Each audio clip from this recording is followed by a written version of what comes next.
அபிஷேகம் தங்கி இருக்கோ அவங்க வாழ்க்கையில எப்பேற்பட்ட நெருக்கடியில் வந்தாலும் ஜெயிச்சு வந்துருவாங்க. ராஜாவே ஆர்டர் கொடுக்காரு, தாவீது என்ன பண்ணுங்க, க்ளோஸ் பண்ணுங்கன்னு சொல்றாரு. தாவீது வீட்டில் கட்டில் தூங்கிக்கிட்டு இருக்காரு. சேவகர்கள்லாம் போறாங்க. தாவீது என்ன பண்ணணும், ஒரே குத்திரன்னு அழைச்சிட்டு போறாங்க. கடைசியில் தாவீது தூங்கிட்டு இருக்காருன்னு சொல்லி அங்க ஒரு டிராமா பண்ணாங்க. அவர் ராஜா சொல்றாரு, கட்டிலோட என்ன பண்ணுங்க, தூக்கிட்டு வாங்கங்காரு. ஜன்னல் வழியா கட்டிலோட என்ன பண்ணுவாங்க, கீழே கொண்டு வந்தாங்க. இப்படிப்பட்ட நெருக்கடிகள் பல விதங்கள்ல இருந்தாலும் ஆண்டவர் தாவீதை அழகாய் பாதுகாத்தார். ஆமென். எவ்வளவு நெருக்கடிகள் உங்களுக்கு எனக்கும் வந்தாலும் யார் இந்த அபிஷேகத்தோடு இருக்கிறோமோ அவங்கள கர்த்தர் எல்லா பகுதியிலையும் பாதுகாப்பார். ஆமென், ஆமென், ஆமென் சொல்லுங்க. அப்படியே நடக்கட்டும்னு அர்த்தம். அவ்வளவுதான். நம்ம வாழ்க்கையில எவ்வளவு நெருக்கடிகள் வந்தாலும் கர்த்தர் நம்மை பாதுகாப்பாருன்னு சொன்னா நம்ம எல்லாரும் ஆமென், ஆமென், சீக்கிரம் அப்படி நடக்கட்டும், எல்லா பிரச்சனைகள்ல எனக்கு ஒரு விடுதலை கிடைக்கட்டும் ஆண்டவரேன்னு சொன்னா எல்லாரும் எத்தனை தடவை ஆமென் சொல்லணும், அன்லிமிட்டட்ல சொல்லணும். ஸ்தோத்திரம், அப்படி நடக்கட்டும், என் போக்குவரத்து அப்படி இருக்கட்டும், என் பிள்ளைகள் அப்படி நல்லா இருக்கட்டும், நான் ஜெபிக்கிறேன், ஜெபிக்க ஜெபிக்க எனக்கு ஒரு சேஃப்டி கிடைக்கட்டும். அந்த அளவுக்கு கர்த்தர் தாவீதை பயன்படுத்தினாரு. எப்படி இருந்தார் தாவீதுன்னு சொன்னா, கர்த்தருடைய ஆவியானவர் தாவீதின் மேல் வந்து இறங்கி இருந்தார். ஆமென், ஆமென். நம்ம எல்லாருக்குள்ளேயும் பரிசுத்த ஆவி இருக்கு.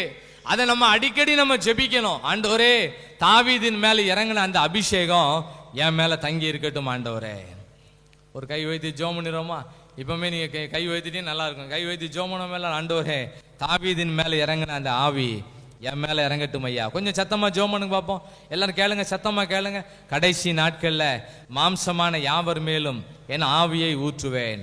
பரிசுத்த ஆவியானவர் நம்ம மேல இறங்கி இருந்தா உலக பிரகாரமான எல்லாத்தையும் ஜெயிக்கலாம், பொல்லாத ஆவிகளை ஜெயிக்கலாம், எல்லா எதிர்ப்புகளை ஜெயிக்கலாம், போராட்டங்களை ஜெயிக்கலாம், மிரட்டல்களை ஜெயிக்கலாம், எல்லாத்தையும் ஜெயிக்கலாம். தாவீதை கர்த்தர் போன இடத்துல எல்லாம் பாதுகாத்தாரு. எல்லாத்தையும் சகலத்தையும் திருப்பி கொண்டாரு.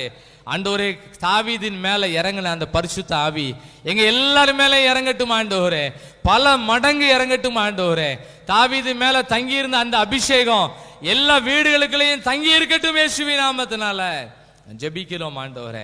கர்த்தர் நம்ம ஜெபங்களை கேட்டதுக்காக கரங்களை தட்டி எல்லாரும் நன்றி சொல்லுங்க பாப்போம். ஸ்தோத்திரம், ஸ்தோத்திரம். இன்னும் ஜெபிக்க கற்றுத்தாரும், இன்னும் நாங்க நல்லா ஜெபிக்க எனக்கு கற்றுத்தாரும் ஆண்டவரே. ஸ்தோத்திரம். ஆண்டவர் நமக்கு நீ தரக்கூடிய வார்த்தை, சகலத்தையும் நம்ம திருப்பிக் கொள்வோம்.